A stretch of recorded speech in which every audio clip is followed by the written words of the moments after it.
Welcome. In this video I will show you how to open control panel on Windows 10.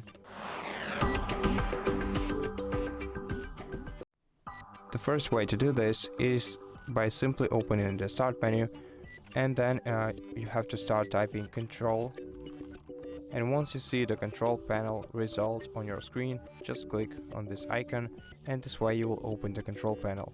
Alternatively, you can use a shortcut on your keyboard.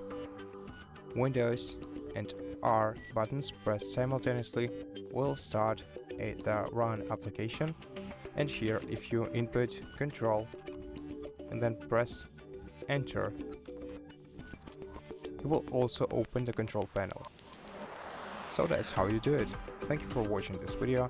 If it helps you, please consider subscribing to our channel, leave us a like in the comment below, and I'll see you in the next one.